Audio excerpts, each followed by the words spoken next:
생각보다는 강력한 나라입니다. 그러나 고대에는 이렇게 한반도에서 건너간 사람들과 그들이 가져간 문화에 의해서 고대 국가가 완성되고 있습니다. 전 세계 지성의 산실이라고 불리는 미국의 예일대학교.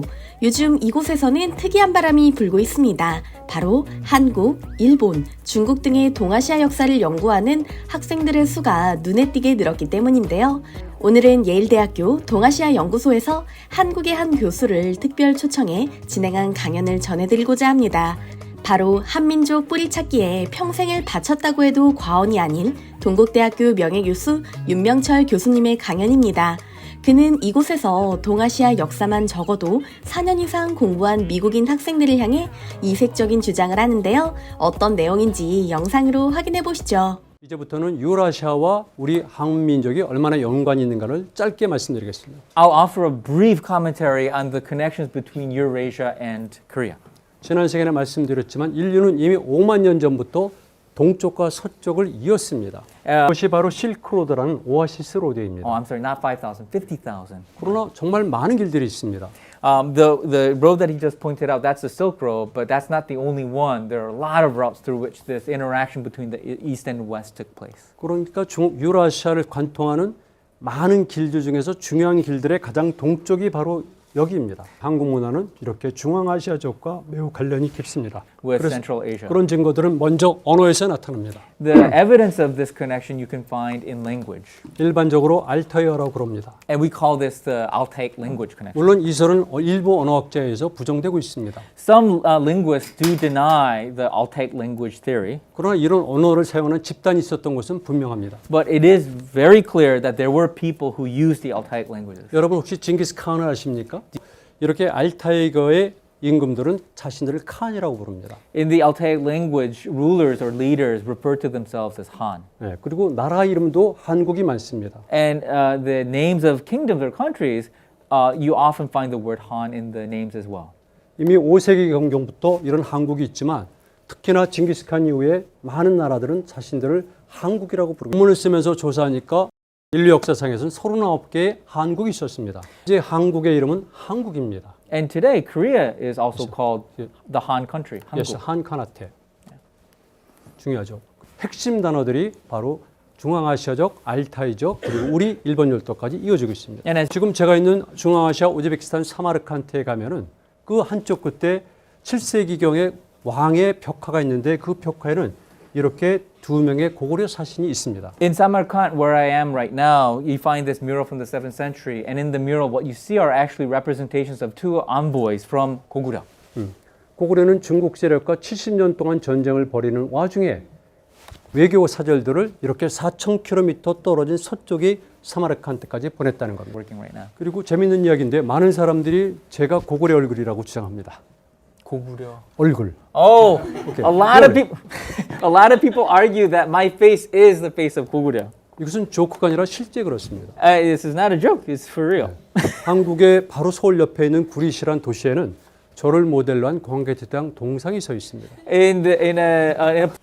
So let's talk about religion and religious faith. 유라시아 특히 중앙아시아 알타이 지역에서는 하늘을 숭배합니다. 이걸 탱그리 신앙이라고 그러죠. In Eurasia or Central Asia, they worship the sky or heaven or Tengri.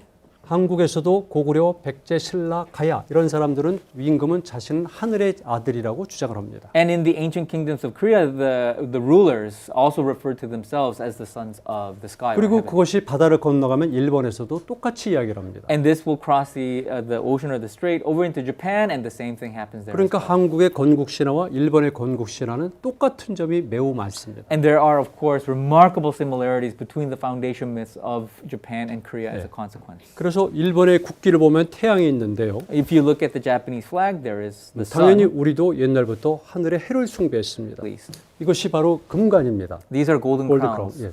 지구상에서 가장 많은 금관을 보유한 나라가 한국의 고대 국가인 신라입니다. The kingdom that has the most number of golden crowns is the ancient Korean kingdom of Shilla.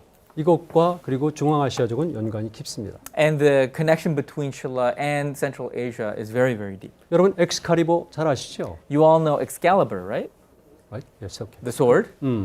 그런데 이렇게 상상할 수 없는 아름답고 고귀한 칼이 신라에서 발견됐습니다. 오로지 우리는 하나밖에 없고요. 그리고 지구상에서도 이렇게밖에 없습니다. In Korea, we have this one, but even in the entire world, when you look at it, there are only just a few of these, as you can see here on this slide. 왜 이것이 경주에서 발견됐을까요? Why was this discovered in the ancient Shilla capital of Gyeongju? 설명할 길이 없습니다. There's no way to really explain it. 그만큼 우리는 연관이 깊었고요. And that shows you how deep the connection between Central Asia and Shilla 우리 was. 신라나 가에선 이런 모양의 그 그릇들이 많이 발견됩니다. So you see a lot of bowls or dishes that take this shape in Shilla and Kaya. 당연히 징기스칸이 술을 마셨던 아니면 바이킹들이 술을 마셨던 뿔로 만든 잔의 모형입니다. 그러니까 우리 고대에 우리 한국은 유라시아 세계와 여러 경로를 통해서 서로 교류가 활발했고 문화를 받아들였습니다. So you can see that there was frequent interaction and acceptance of culture from Central Asia into ancient Korea.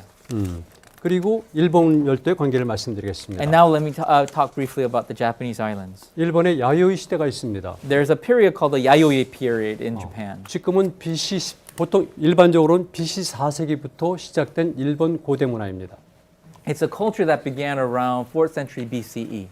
이래서 이때 비로소 일본은 벼농사를 시작하고 금속재 무기를 사용하고 그리고 국가가 형성되기 시작합니다. It's around this period that they began to develop agrarianism and also bronze culture and also state building. 그럼 일본 열도에 살았던 주민들은 어디서 건너갔겠습니까? Fly over to the islands? 아니죠. Obviously not. 그러니까 배를 타고 갈 수밖에 없습니다. They had to have taken trips over. 그래서 일본 열도에 조금밖에 없었던 뛰어난 문화를 가졌던 조몽인들은 숫자가 많지 않습니다. 그리고 한반도에서 많은 주민들이 배를 타고 질풍노도처럼 건너갔습니다. 백제도 멸망합니다. And Baekje will also collapse as well. 그리고 백제의 많은 유민들이 일본 열도로 건너갑니다. And a lot of immigrants from Baekje will cross the strait into the Japanese islands. 그리고 다시 고구려 유민들도 일본 열도에 상륙합니다. 670년에 모든 사람들이 힘을 합쳐서 새로운 나라를 건설하는데 그때 세워진 나라가 일본국입니다. 한국과 일본은 고대에 이렇게 비슷한 점이 많구나 보여드리겠습니다. And I'll show you the similarities or the connections between Korea and Japan. 여기는 아메리카와 연관돼서 많은 이야기들이 있지만 넘어가는데 이것이 일본의 가장 중요한 청동 거울과 칼과 고곡입니다. So what you see here is a jade ornament and a sword and a bronze mirror from Japan. 2차 세계대전 마지막에 미군과 일본군 사이에 숨막히는 숨바꼭질을 했는데 그것은 바로 이런 세 가지 중요한 보물을 숨기려는 일본과 찾으려는 미국과의 일이 있었습니다. 일본에서 발견된 금동 신발, 한국에서 발견된 금동 신발. The shoes that you see on the left are bronze shoes from Japan. The one that you see on the right there is from ancient Korea. 여러 군데에서 발견됐습니다. And these were found in various locations. 그다음에 한국에서 발견된 이런 금동 모자 그리고 일본에서 발견된 것. And as you can see on the left, bronze hats from Japan. On the right, bronze hats from Korea. 이렇게 독특한 뒷꼬리 장식까지도 동일합니다. And you can see that the tail ornament on the hats as well. There's a remarkable resemblance between the two. 그리고 또 한 가지는 이렇게 일본에서는 가야 세력들이 건너가서 이러이러한 곳에서 가야 유물들이 발견됐습니다. And you 생각보다는 강력한 나라입니다. 그러나 고대에는 이렇게 한반도에서 건너간 사람들과 그들이 가져간 문화에 의해서 고대 국가가 완성된 것입니다. 오늘 강연 재밌게 보셨다면 좋아요와 구독 버튼 꾹 눌러주시면 감사하겠습니다. 다음에도 좋은 영상으로 인사드리겠습니다. 감사합니다.